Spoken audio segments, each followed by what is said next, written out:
के विशाल रेगिस्तानों में जहां रेत प्राचीन रहस्यों की फुसफुसाहट करती है, एक रहस्य है जो इतिहासकारों, पुरातत्वज्ञों और उड़ान के शौकीनों को चुनौती देता है। सक्कारा बर्ड, ये छोटा लकड़ी का वस्तु 2000 साल पुरानी कब्र में मिला था और ये प्राचीन तकनीक के बारे में हमारी समझ को चुनौती देता है। क्या यह साधारण सी वस्तु एक प्राचीन सभ्यता के उड़ान के सपनों का सबूत हो सकती है?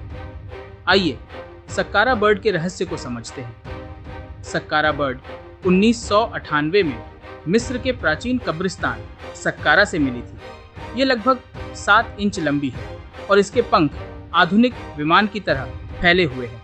इसे साइकामोर की लकड़ी से बनाया गया है और इसकी कारीगरी बहुत सटीक है, जैसे इसे केवल सुंदरता के लिए नहीं बल्कि किसी और उद्देश्य के लिए बनाया गया। लेकिन इसका असली मकसद क्या था? क्या ये सिर्फ एक बच्चे का खिलौना था या कोई प्रतीकात्मक वस्तु या फिर कुछ और? सक्कारा बर्ड के महत्व को समझने के लिए हमें इसे संदर्भ में रखना होगा। सक्कारा मिस्र के कुछ सबसे प्राचीन और महत्वपूर्ण स्मारकों का घर है, जिसमें डोजर का सीढ़ीदार पिरामिड भी शामिल है। ये कब्रिस्तान मिस्र की उच्च जातियों के लिए अंतिम विश्राम स्थान था, जहां लोग अपनी आत्मा की अनंत यात्रा सुनिश्चित करना चाहते थे। इसी पवित्र स्थान पर सक्कारा बर्ड मिली थी, अन्य वस्तुओं के साथ जो मृतकों की आध्यात्मिक यात्रा में मदद करने के लिए मानी जाती थी। कुछ विद्वानों का मानना है कि सक्कारा बर्ड मृत्यु के बाद आत्मा के उड़ान का प्रतीक है। प्राचीन मिस्र की पौराणिक कथाओं में पक्षियों को अक्सर बाघ का प्रतीक माना जाता था, जो आत्मा का एक हिस्सा होता था।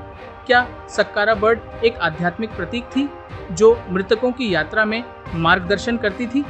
लेकिन एक और थ्योरी है जो प्राचीन समय में संभवताओं की सीमाओं को चुनौती देती है। 1969 में डॉ.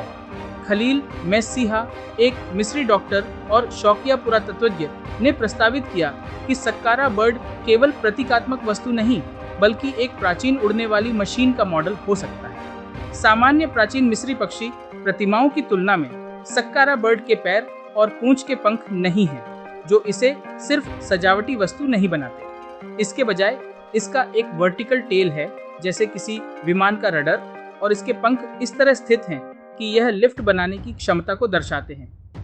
डॉ. मैस्सीहा की थ्योरी ने विवाद और बहस को जन्म दिया। क्या प्राचीन मिस्र के लोगों ने उड़ान के सिद्धांतों को समझा था? सक्कारा बर्ड का डिजाइन दिलचस्प है।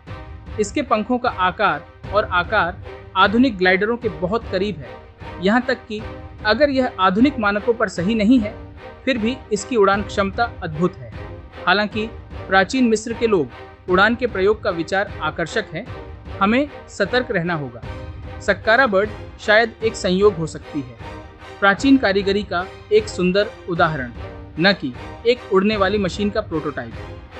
लेकिन अगर सक्कारा बर्ड सिर्फ संयोग से ज्यादा है, तो इसका क्या मतलब है? क्या अन्य वस्तुएं हैं जिन्हें अनदेखा किया गया है या गलत समझा गया है, जो प्राचीन ज्ञान का संकेत देती है?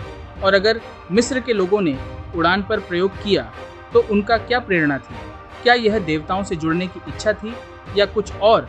सक्कारा बर्ड एक रहस्य बना रहता है, एक छोटी सी वस्तु जो हजारों वर्षों के इतिहास का भार उठाती है और प्राचीन उड़ान की संभावना को उजागर करती है। चाहे यह आत्मा का प्रतीक हो, बच्चे का खिलौना हो या ग्लाइडर का मॉडल, यह आश्चर्य और जिज्ञासा को जागृत करती है।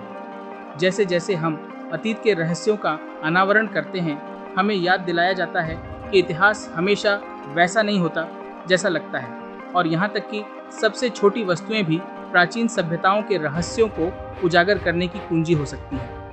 हमारे साथ मिलकर प्राचीन दुनिया के रहस्यों को समझने में जुड़े। और कौन से रहस्य छिपे हुए हैं जिन्हें खोजा जाना बाकी है?